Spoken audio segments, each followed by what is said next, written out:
Hola a todos, el día de hoy les voy a hablar sobre la enfermedad por crioaglutininas o también llamada anemia hemolítica autoinmune. Vamos a comenzar definiendo algunos términos. ¿Qué es una anemia? Es el descenso de la masa eritrocitaria de un individuo. Según la OMS, la define como una condición en la que el número de glóbulos rojos o su capacidad de transportar oxígeno va a ser insuficiente para cubrir las necesidades fisiológicas de un individuo. Estas van a variar según la edad, según el sexo, según la altitud y también por otras circunstancias como el consumo de tabaco o el embarazo. Ahora vamos a definir qué es una crioaglutinina. Ellos son autoanticuerpos fríos monoclonales que van a ser de tipo IgM, que se van a unir a la superficie de los antígenos que se van a encontrar en la superficie de los eritrocitos. Lo van a hacer a temperaturas inferiores a la temperatura corporal, causándome aglutinación de estos. Las crioaglutininas me van a causar una anemia hemolítica crónica que se acentúa por la exposición al frío. Ahora vamos a definir qué es una anemia hemolítica autoinmune. Las anemias hemolíticas autoinmunes son trastornos clínicos, es un trastorno clínico que va a estar caracterizado por la destrucción prematura de los eritrocitos, debido a la presencia de estos autoanticuerpos que se van a unir a los antígenos presentes en la superficie de los eritrocitos. Es probable que el trastorno sea consecuencia de una alteración de la inmunidad que produce la pérdida de la tolerancia inmune. En condiciones normales, esta tolerancia está dada por los linfocitos T supresores que me evitan la producción de estos autoanticuerpos. Pero en las anemias hemolíticas autoinmunes, esta regulación se pierde con la producción de autoanticuerpos contra los antígenos eritrocitarios. Vamos ahora a clasificar las anemias. Las anemias pueden ser adquiridas o congénitas. Podemos tener anemias de tipo extracorpusculares o intracorpusculares. Entre las congénitas vamos a tener, por defectos intracorpusculares, las hemoglobinopatías. Entre ellos tenemos defectos cualitativos, como por ejemplo las anemias de las células falciformes, hemoglobinas inestables. También tenemos defectos cuantitativos como las alfa o las betas talasemias, alteraciones enzimáticas como el déficit de la enzima 6 fosfato deshidrogenasa, el déficit de la piruvato quinasa, entre otras. También tenemos defectos de la membrana y del citoesqueleto de los eritrocitos, donde vamos a encontrar esferocitosis o estomatocitosis hereditaria. También tenemos defectos extracorpusculares como el síndrome hemolítico urémico familiar. Entre las anemias adquiridas intracorpusculares tenemos la hemoglobinuria paroxística nocturna y la acantocitosis, y entre las extracorpusculares tenemos un número variable de anemias o de causas realmente, por destrucción mecánica, tóxicas, infecciosas, inmunes. En el caso de las inmunes vamos a tener por anticuerpos calientes, por anticuerpos fríos, que es el tema del día de hoy. El síndrome de aglutininas frías es una forma de anemia hemolítica autoinmune que es poco común. Es más común la anemia por anticuerpos calientes. Fue descrita por primera vez hace más de un siglo por Steiner en 1903.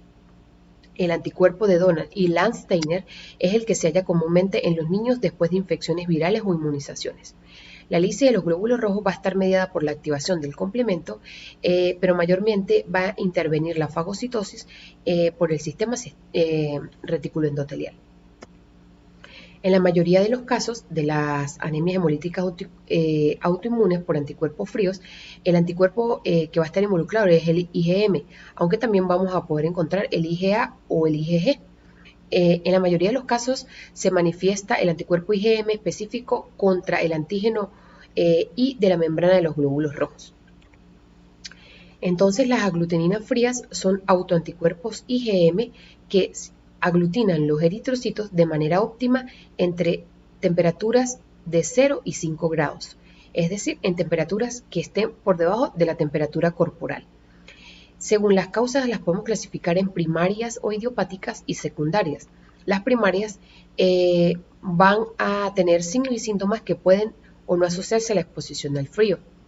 Y la secundaria vamos a tener asociados a síntomas respiratorios que pueden ser causados por el Mycoplasma pneumoniae o enfermedades proliferativas como el linfoma, leucemias linfocíticas crónicas, también inducidas por fármacos como por ejemplo la penicilina, la alfa-metildopa. Mayormente va a estar involucrado son IgG, que son anticuerpos calientes, y otros como por ejemplo mononucleosis infecciosa, VIH y el virus de la hepatitis C. En cuanto a la incidencia, vamos a tener que es de baja incidencia. Va a estar aumentada en la edad debido a su relación con las enfermedades linfoproliferativas. Va a representar entre el 16 y el 32% de todas las anemias hemolíticas autoinmunes, cuya tasa anual de incidencia se estima que es de 1 por cada 25.000 o de 1 por cada 80.000 individuos en América del Norte y en Europa Occidental. En cuanto al mecanismo inmunopatogénico, la lisis de los glóbulos rojos va a estar involucrado el complemento y el sistema retículo endotelial a través de la fagocitosis. Vamos a tener tanto lisis intravascular como extravascular. Vamos a comenzar explicando la lisis intravascular. Esta ocurre una vez que la IgM se une al glóbulo rojo. Esto, a temperaturas por debajo de 37 grados, me van a actuar como gatillo para la activación del complemento de las unidades C3b o C4b que me van a marcar, por así decirlo, el glóbulo rojo, posteriormente eliminándolo. Al retornar a temperaturas corporales de 37 grados, la unión IgM con el eritrocito se va a disociar, dejando solo el C3b unido a la superficie vascular. Entonces, de esta manera, el glóbulo rojo recubierto solo por C3b va a ser detectado por los receptores específicos de los macrófagos del sistema retículo endotelial, me lo va a marcar y va a ocurrir la fagocitosis, eliminándome de esta manera el eritrocito, causándome la hemólisis. Se dice que este proceso puede ser autolimitado, ya que con el tiempo el C3b son hidrolizados a una forma inactiva, que sería la C3d, por una enzima inactivadora C3 que no es reconocida por los macrófagos, es decir, los macrófagos no pueden reconocer al C3d. Entonces, esto me va a proteger al glóbulo rojo de la lisis por los macrófagos. Estos me van a limitar los sitios disponibles de la unión para el C3b, y el complemento tiende a agotarse y sus niveles bajos se convierten en autolimitantes. Por eso se dice que este proceso puede ser autolimitado. En cuanto a las manifestaciones clínicas, vamos a tener que ellas van a empeorar con el frío.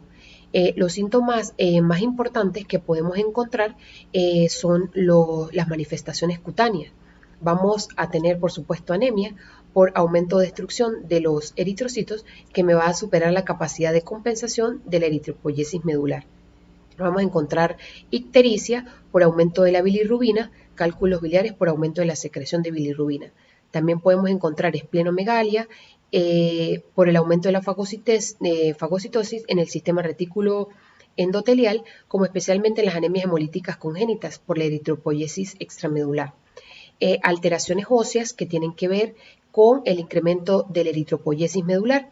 Podemos encontrar insuficiencias y cálculos renales por los metabolitos liberados intravascularmente por la destrucción de estos eritrocitos, que a su vez son tóxicos para el riñón. Úlceras que se dice que pueden ser debido a la hipoxia asociada a la anemia, que puede ser esto uno de los factores. También podemos encontrar entre las cutáneas el fenómeno de Raynaud y la acrocianosis, que son una de las más comunes.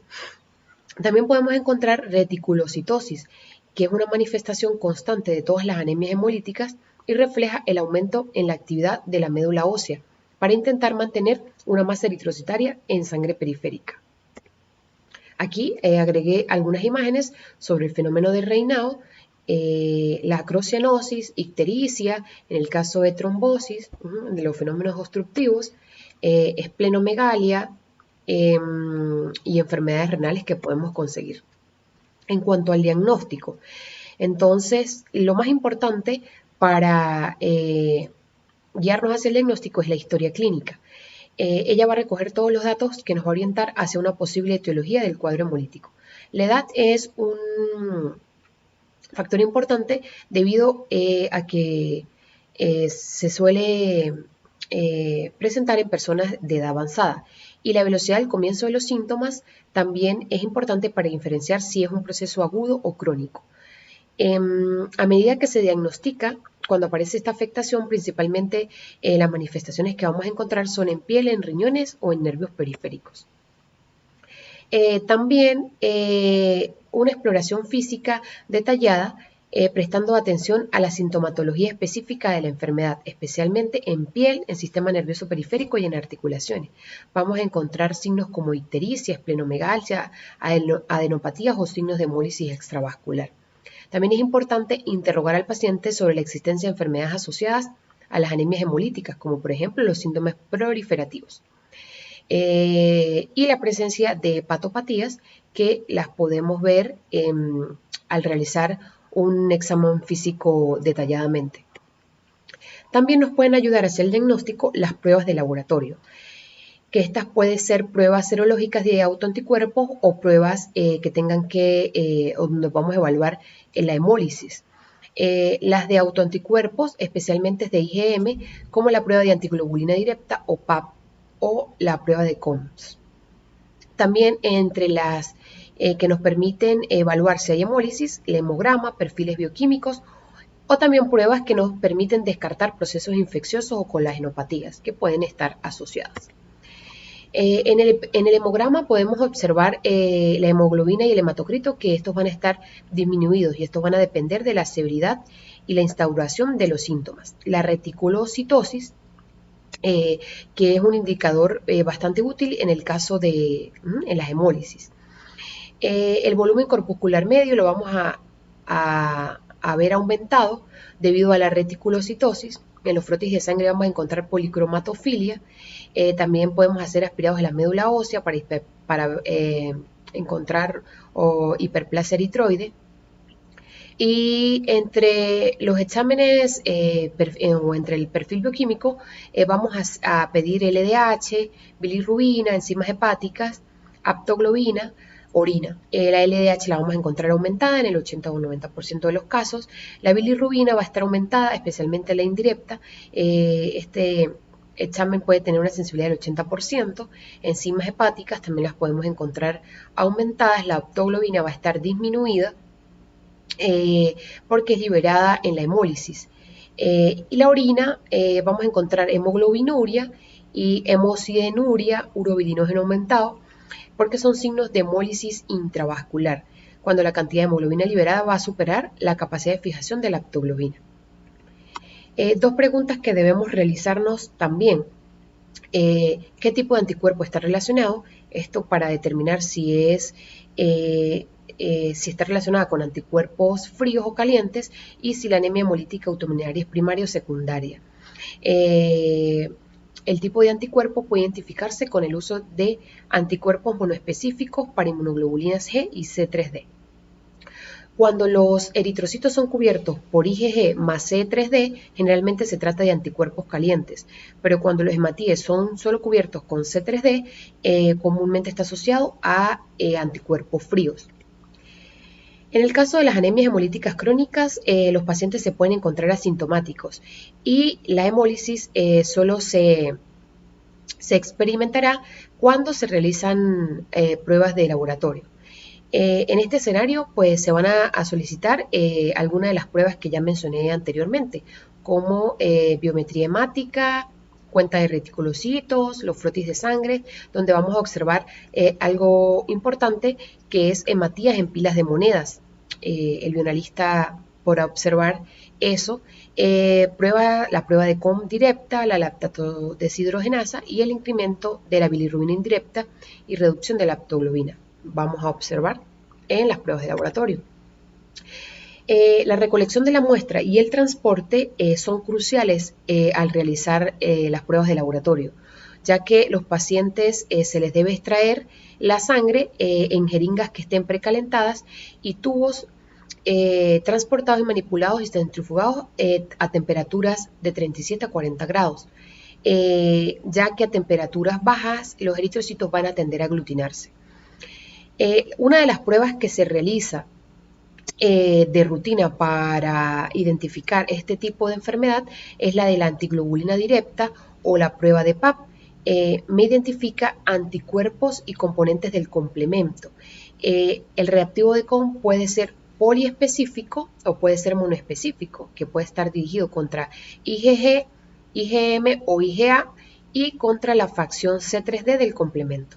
Voy a identificar esas esos anticuerpos. Vamos a hablar ahora sobre las pruebas de COMS o la prueba de antiglobulina. Vamos a hablar sobre la prueba de antiglobulina indirecta. Ella se utiliza para detectar los anticuerpos que son IgG contra eritrocitos en el plasma del paciente. En esta se va a incubar el plasma del paciente con eritrocitos reactivos. Después se le va a agregar el suero de COMS, como se observa en la imagen. Y estos anticuerpos contra IgE humana y anti-IgE son los anticuerpos, lo que va a contener el suero de COMS. Si se produce aglutinación, hay anticuerpos IgE contra los eritrocitos. Esta prueba también se utiliza para determinar la especificidad de los haloanticuerpos. Tenemos también la prueba de antiglobulina directa, que se utiliza para determinar si hay anticuerpos de unión a eritrocitos o complemento. En las membranas eritrocitarias se incuban los eritrocitos del paciente con anticuerpos contra IgE y C3.